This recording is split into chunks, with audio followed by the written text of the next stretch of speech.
Hello everyone, I welcome you all back to this channel. आज की video आपके लिए बहुत ही ज़्यादा इंपॉर्टेंट होने वाली है क्योंकि इस वीडियो में मैंने कवर किया है मेरी क्या स्ट्रेटेजी रही थी जब मैं इस एग्ज़ाम की तैयारी कर रहा था। मैंने हर वो छोटी से छोटी डिटेल ऐड की है इसमें जो आपके लिए बहुत ही ज़्यादा इंपॉर्टेंट होने वाली है और जो डिटेल आपको वही बता सकता है जिसने खुद ऑनेस्टली तैयारी की है और सिलेक्शन भी लिया है। मैंने इस वीडियो के लास्ट में वो चीज़ें भी ऐड की हैं आपको माइंडसेट अपना क्या रखना है ताकि आपने जो ड्रीम देखा है सिलेक्शन का वो आप सच में अचीव कर सकें। तो प्लीज़ आप इस वीडियो को लास्ट तक देखिएगा ताकि इस वीडियो का आप मैक्सिमम बेनिफिट उठा पाएँ। So without any further delay इस वीडियो को हम शुरू करते हैं। सबसे पहले हम बात करते हैं एग्ज़ाम पैटर्न की। तो गाइज इसमें 4 सेक्शंस आते हैं। सबसे पहला है रीजनिंग, देन उसके बाद general awareness, then quantitative aptitude and then English comprehension. Guys ये चारों ही जो सेक्शंस हैं इनमें 25 क्वेश्चंस आते हैं। हर क्वेश्चन का वेटेज 2 मार्क्स का होता है। ओवरऑल आपका जो एग्ज़ाम होता है 200 मार्क्स का होता है जिसके लिए आपको टाइम मिलता है 1 आवर का। अब हम चारों सेक्शंस की डिटेल स्ट्रेटेजी डिस्कस करेंगे। सबसे पहले हम बात करते हैं रीजनिंग की। रीजनिंग में आपको सारे जितने भी टॉपिक्स हैं एक बार कवर करने हैं किसी टीचर से या फिर यूट्यूब से। एक बार जब आप टॉपिक्स को कवर कर लें तो सीधे आ जाइए प्रीवियस ईयर क्वेश्चंस पर। प्रीवियस ईयर क्वेश्चन में आपको ज़्यादा नहीं लगाने, केवल 2016 से 2020 तक के ही क्वेश्चंस लगाने हैं। इसकी एक बुक भी आती है जो मैंने अपनी पिछली वाली वीडियो में बताई हुई है, आप जाके देख सकते हैं। आप जब ये क्वेश्चंस लगाना शुरू करेंगे तो आपके डाउट्स आएंगे। देखिए उस डाउट को मैं क्या करता था, मैं सर्किल कर लेता था और मैंने एक डाउट कॉपी बनाई हुई थी, मैं उसमें लिख लेता था। जो क्वेश्चन जैसा मेरा गलत होता था एज इट इज़ लिख लेता था और उसके बाद क्या होता था, जैसे जैसे वो कॉपी भरती गई वो मेरे वीक सेक्शंस जो थे मेरे को पता चलते गए और उन सेक्शंस को मैंने डेली बेसिस पर रिवाइज करना शुरू कर दिया। इसके बाद जब मुझे पता चल गया मेरी वीकनेसेस क्या हैं, मैंने उनको शॉर्ट क्विजेज़ में लगाना शुरू किया। शॉर्ट क्विजेज़ आपको बहुत सारी ऐप्स में मिल जाएंगी। बहुत सारी ऐप्स हैं जैसे कि ग्रेड अप, एसएससी अड्डा।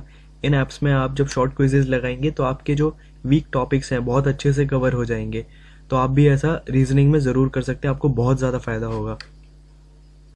देखिए डाउट कॉपी के बारे में जो मैंने आपको बताया है मेरे लिए बहुत ही ज़्यादा हेल्पफुल रही थी ये। अब मानिए शुरू में मेरा जो रीजनिंग में स्कोर आता था मॉक्स में इतना ज़्यादा अच्छा नहीं आता था। इस डाउट कॉपी की वजह से मेरे को जब पता चला मेरे वीक सेक्शंस क्या हैं और उनके क्वेश्चंस मैंने बार बार जब लगाए तो मेरे जब क्वेश्चन सही होने शुरू हुए ना तो 25 में से 23 एंड 24 क्वेश्चंस मॉक्स में ईजिली सही हो जाते थे। तो आप ये प्लीज़ ज़रूर बनाइएगा, आपको सच में बहुत ज़्यादा फ़ायदा होगा। इसके बाद हम सीधे आ जाते हैं रीजनिंग के बाद जीए पर। जनरल अवेयरनेस की बात करें तो आपको सबसे पहले इसमें जितने भी सब्जेक्ट्स हैं उनके आपको नोट्स तैयार करने हैं। देखिए अगर आपके पास नोट्स तैयार करने का टाइम नहीं है तो मैं आपको बताऊंगा कि आप जीए के कैप्सूल्स भी आते हैं जो आप ले सकते हैं। अब ये कैप्सूल क्या है मैं आपको शॉर्ट में बता देता हूँ। एक साइट है एसएससी अड्डा की। अब आप जब गूगल पर डालेंगे जीए कैप्सूल एसएससी अड्डा तो आपको एक पीडीएफ मिल जाएगी। उसमें बहुत ही अच्छे से सारे सब्जेक्ट्स, साइंस के, फिज़िक्स, केमिस्ट्री, बायोलॉजी, सोशल के सारे सब्जेक्ट्स, हिस्ट्री, पॉलिटी, इकोनॉमिक्स, सारे ही बहुत अच्छे से दे रखे हैं आपको। जब एक बार आपको वो सारा ही पढ़ लेना है और मेमोराइज़ कर लेना है। इसके बाद आपको प्रायोरिटाइज करना है कि आपको पढ़ना क्या है। सबसे पहले देखिए सेक्शंस की बात करी जाए तो आपको सबसे पहले वही पढ़ना है जिसका वेटेज सबसे ज़्यादा है। तो अभी तक जो देखा गया है मैंने अपने अकॉर्डिंग जो मैंने पढ़ा था और मैंने जो देखा है जिसका वेटेज ज़्यादा है वो मैंने ऐड किया है। देखिए सबसे पहले साइंस, उसके बाद history, then polity, geography and then economics. तो आप अपने मन से भी कर सकते हैं। देखिए मैंने सबसे पहले साइंस की थी क्योंकि साइंस में जब तीनों सेक्शंस कवर हो जाते हैं तो अच्छे खासे कम से कम 4 से 6 क्वेश्चंस ईजिली बन जाते हैं। उसमें 4 से 6 क्वेश्चंस का मतलब है 12 मार्क्स के अप्रॉक्सीमेट। 12 मार्क्स बहुत होते हैं जीए में। उसके बाद मैं हिस्ट्री पर आ गया था क्योंकि हिस्ट्री काफ़ी ज़्यादा वाइड है। Then polity, geography and then economics. देखिए इकोनॉमिक्स में मैं ऑनेस्टली बताऊँ, इकोनॉमिक्स मैंने पढ़ी ही नहीं थी। इकोनॉमिक्स के जो क्वेश्चंस आते हैं 1 या 2 क्वेश्चंस आते हैं तो मैंने इसको लास्ट के लिए छोड़ दिया था और मैं सच बताऊँ तो पढ़ भी नहीं पाया था। तो अभी प्लीज़ ज़रूर प्रायोरिटाइज़ कीजिएगा कि कौन सा आपको सब्जेक्ट पहले कवर करना है जीए में, ताकि जिसका वेटेज ज़्यादा है आप पहले उसे कर सकें।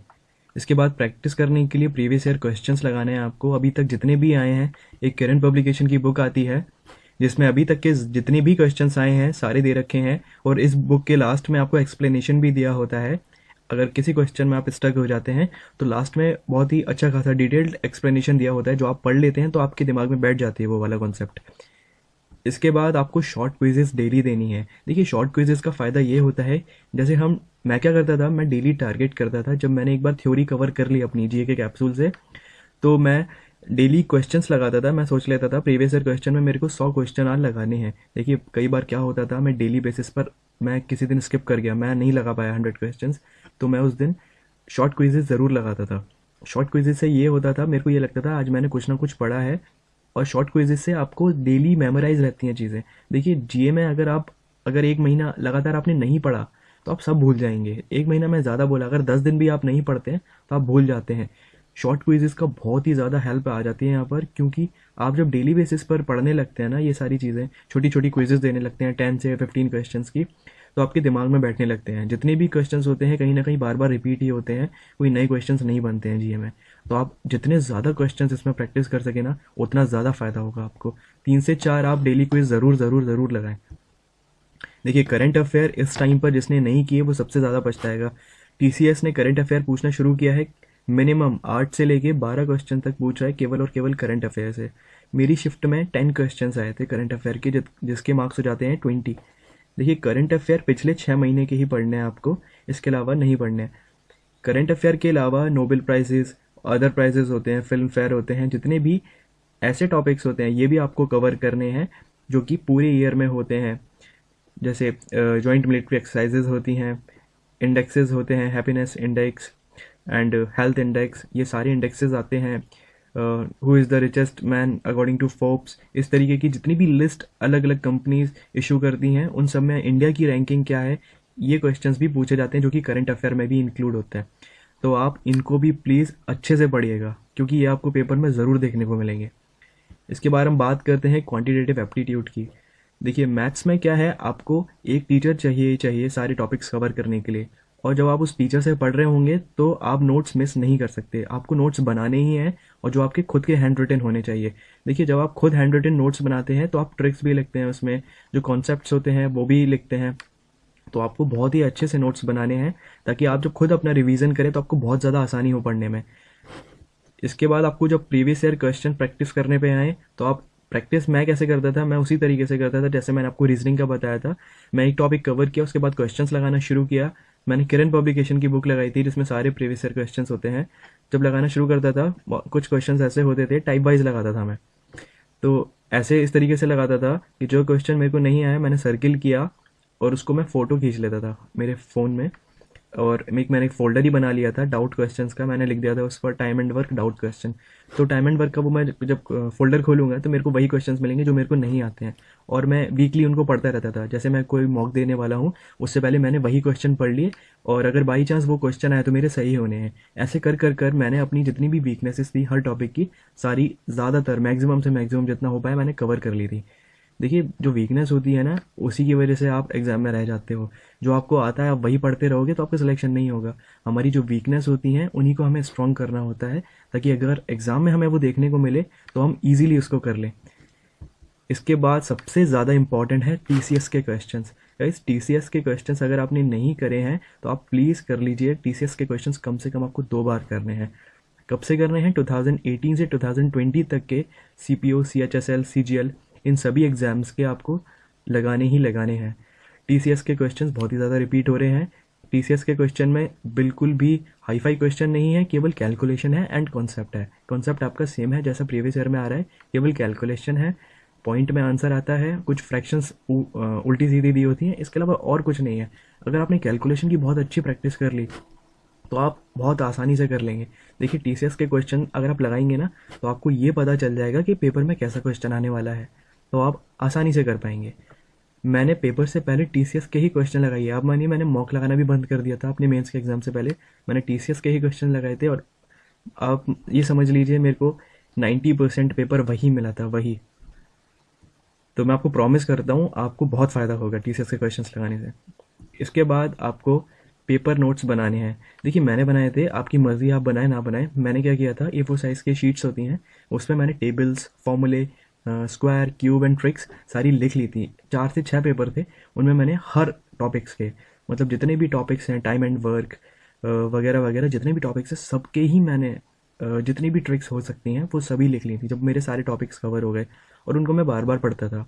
देखिए, टेबल्स आपको करनी ही पड़ेंगी, फॉर्मूले सारे याद होने चाहिए आपको, चाहे वो ट्रिग्नोमेट्री के हो, चाहे ज्योमेट्री के हो, चाहे वो मेंसुरेशन के हो। स्क्वायर मैंने करे थे 35 तक, और क्यूब मैंने करे थे 20 तक। यहीं तक करने हैं, इससे ज़्यादा करने की ज़रूरत भी नहीं है। टेबल्स मैंने 20 तक ही की थी। और ट्रिक्स मैं आपको बताऊं, ट्रिक्स मैंने वही लिखी थी जो एग्जाम में बार बार रिपीट होती हैं, और मैं जो मिस कर जाता था क्वेश्चन लगाते में मेरे को ध्यान नहीं रहती थी, वो मैंने ट्रिक्स लिख ली थी। जैसे सक्सेसिव डिस्काउंट की हुई, जितनी भी अर्थमेटिक में ट्रिक्स अप्लाई होती हैं, वो उस तरीके की सारी ट्रिक्स मैंने लिख ली थी इन पेपर नोट्स में। इसके बाद सबसे ज़्यादा इंपॉर्टेंट है, डेली बेसिस पर आप कैलकुलेशन प्रैक्टिस करें। मैं क्या करता था, 5 क्वेश्चन लगाता था, अपने मन से ही लिख लेता था। 3 डिजिट का मल्टीप्लाई, ऊपर 3 डिजिट, नीचे भी 3 डिजिट मैं कर लेता था, और बार बार उसी को मल्टीप्लाई करके कोशिश करता था जल्दी से जल्दी निकालने की। 4 से 5 क्वेश्चन मैं डेली लगाता था। ऐसे ही मैं डिवाइड क्या करता था, लंबे लंबे डिवाइड लिख लेता था अपने हिसाब से, और उन्हीं को सॉल्व करता था।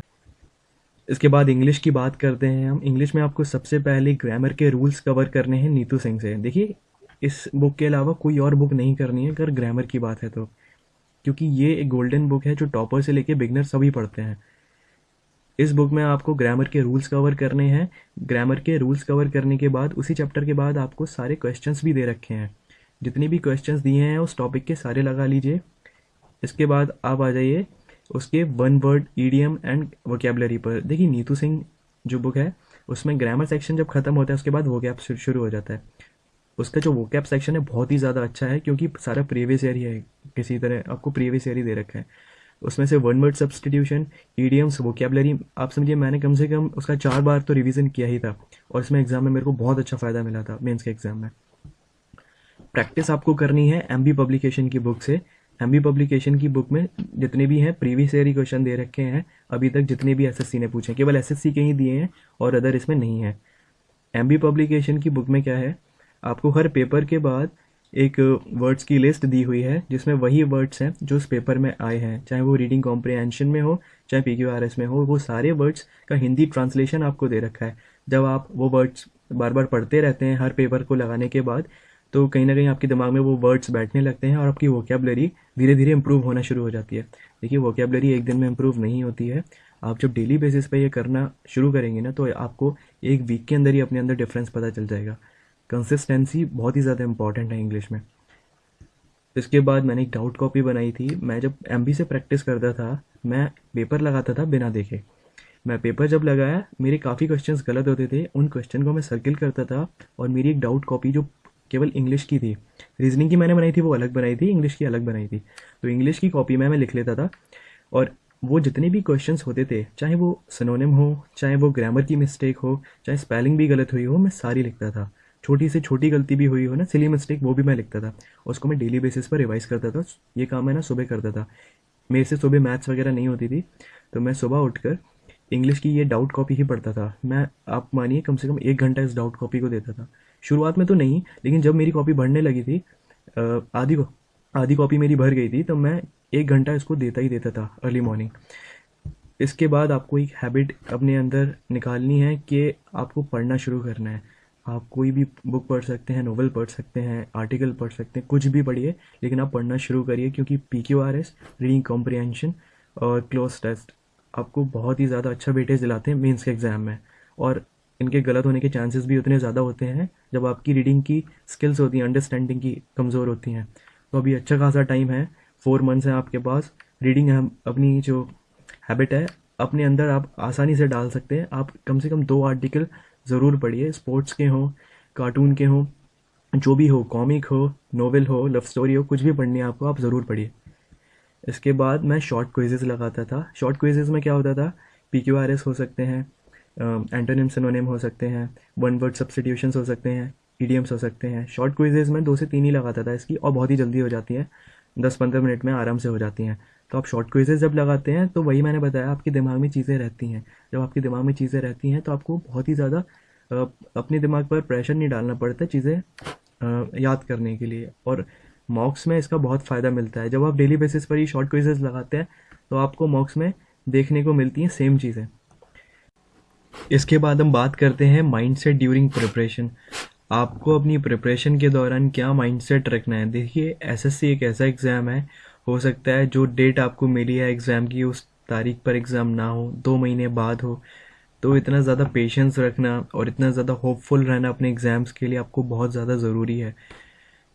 मेरा क्या माइंडसेट रहा था ताकि मैं इस एग्ज़ाम को क्रॉस कर पाया। सबसे पहली चीज़, आपको रियलिस्टिक प्लान्स बनाने हैं। देखिए कोई भी प्लान आप बनाते हैं रियलिस्टिक होना बहुत ज़रूरी है। देखिए आपकी कैपेसिटी है दिन के 50 क्वेश्चंस लगाने की मैथ्स की। आप सोच लें मैं आज 100 क्वेश्चंस लगाऊंगा और at the end of the day आप वो जब कंप्लीट नहीं कर पाते हैं, डीमोरलाइज हो जाते हैं, तो आपको लगता है कि अब तो यार 100 क्वेश्चन तो नहीं कर पा रहा मैं, सिलेक्शन तो मेरा क्या ही होगा। लेकिन ऐसा नहीं है, आपको धीरे धीरे इंक्रीज़ करना है। अगर आपने आज 50 सोचे हैं तो आप 50 ही कीजिए, 100 का टारगेट मत कीजिए। 50, कल 60, फिर 70। इस तरीके से आप जब ग्रेजुअल इंक्रीज़ करेंगे ना तो आपका बहुत अच्छा कॉन्फिडेंस बूस्टअप होगा। तो वही एक रियलिस्टिक प्लान होता है और वही आपको हेल्पफुल रहेगा। इसके बाद आपको डेली रिचुअल्स अपने रखने हैं। देखिए डेली रिचुअल्स का मतलब क्या होता है, मैं अपना रिचुअल बताऊं। सुबह उठ के मैं अपनी डाउट कॉपी पढ़ता था इंग्लिश की, जिसमें वो सारी गलतियां जो मैंने अपनी करी हैं वही मैं रिवाइज करता था और उसका मुझे बहुत ज़्यादा फ़ायदा हुआ था। ऐसे आपका भी कुछ डेली रिचुअल होना चाहिए ताकि आप जब अपना दिन शुरू करें तो आपको पता हो कि मैंने अपना दिन शुरू किया है, एक गोल है मेरी लाइफ का जो इसको डेडिकेटेड है, तो इस दिन को मैं उसी गोल के लिए डेडिकेट कर रहा हूँ। तो आपका जब दिन इसी तरीके से शुरू होता है तो आपका बहुत ही अच्छा पॉजिटिव माइंडसेट रहता है पूरे दिन के लिए। इसके बाद आपको सोशल मीडिया से थोड़ा दूर रहना है। देखिए मैं अपनी बात करूं, social media Facebook and Instagram वगैरह मैंने अपना सब कुछ बंद ही कर रखा था। यहाँ तक कि मैंने व्हाट्सएप भी अपना डिलीट कर दिया था। मैं केवल एक टेलीग्राम एक ऐप थी जिसमें पीडीएफ वगैरह मेरे को ज़रूरत होती थी, एंड एक दो जो मेरे दोस्त थे जो खुद भी तैयारी कर रहे थे उनसे मैं जुड़ा रहता था। बाकी मैं किसी से भी कनेक्शन में था ही नहीं। और सबसे ज़्यादा आपको दूरी बनानी है नेगेटिव लोगों से। देखिए नेगेटिव इन्फ्लुएंस कैसा भी हो, अपने आसपास हो, दोस्त हो, रिश्तेदार हो या फिर यूट्यूब पर हो, अगर आपको कोई भी नेगेटिव इन्फ्लुएंस कर रहा है तो आप प्लीज़ उससे दूरी बना लीजिए, आपको बहुत फ़ायदा होगा। नेगेटिव लोगों की संगत हमेशा आपको डिप्रेस ही करेगी। कभी किसी ने बोल दिया एग्ज़ाम पैटर्न चेंज हो गया है, एग्ज़ाम बहुत हार्ड आ रहा है, वैकेंसी लगातार गिरती जा रही है। देखिए सिलेक्शन तो लेगा ना कोई। अगर 2000 वैकेंसी 3000 निकलेंगी, कोई ना कोई तो सिलेक्शन लेगा ही ना। आप नहीं लेंगे तो कोई और तो लेगा ही ना, सीट तो भरी जाएगी ना। तो ये सब सारी चीज़ें आप निकाल दीजिए अपने दिमाग से। कोई आपको डीमोरलाइज कर रहा है, छोड़िए, ये आपका गोल है and you are only one to make it happen. इसके बाद आपको ये अपने दिमाग में रखना है, आपने ये गोल चूज़ किया है तो आप इसको सच बनाकर रहेंगे। ये अंदर से आपके अंदर बिलीव आना चाहिए। कई बार हम डीमोरलाइज हो जाते हैं, मॉक्स में कम मार्क्स आते हैं, हम नहीं समझ पाते हैं क्यों आ रहे हैं, हम इतनी मेहनत कर रहे हैं। लेकिन एक ट्रस्ट जो आपके दिल में है वो रहना चाहिए कि आपने इस एग्ज़ाम को चूज़ किया है। देखिए कई लोगों में इतनी हिम्मत भी नहीं होती कि इतना बड़ा ड्रीम वो सोच सके अपनी लाइफ के लिए।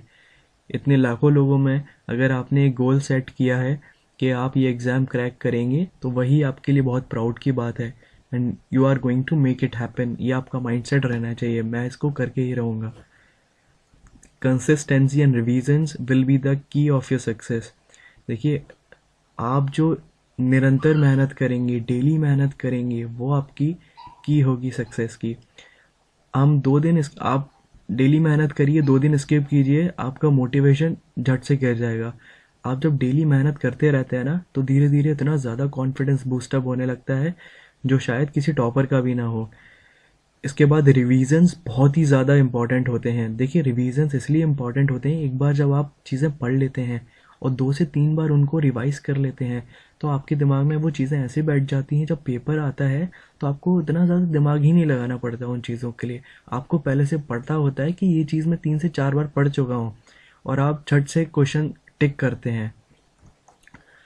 इसके बाद एक बहुत ही इम्पॉर्टेंट कोट है मोहम्मद अली का, suffer now and live the rest of your life like a champion.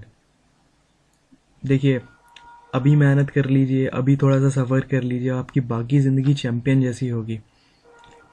Guys, ये मेरा माइंडसेट था प्रिपरेशन का। इसके बाद अगर आपको कोई भी डाउट हो, कोई भी कन्फ्यूज़न हो, आप मेरे इंस्टाग्राम हैंडल पर जाकर मेरे को मैसेज कर सकते हैं। मैं आपको जेन्युइनली हेल्प करूँगा। जहाँ भी आप लैग हो रहे होंगे मैं आपको हेल्प करूँगा। एक छोटी सी मेरी रिक्वेस्ट है आपसे, अगर आप इस वीडियो के लास्ट तक पहुँचे हैं तो आप प्लीज़ कमेंट सेक्शन में जाइए, आपको ये वीडियो कैसा लगा, मेरे एफर्ट्स कैसे लग रहे हैं, आपको नेक्स्ट वीडियो किस पर चाहिए, ये सब आप कमेंट सेक्शन में बता सकते हैं। और वीडियो को लाइक सब्सक्राइब ज़रूर कीजिएगा। Thank you so much. Study hard.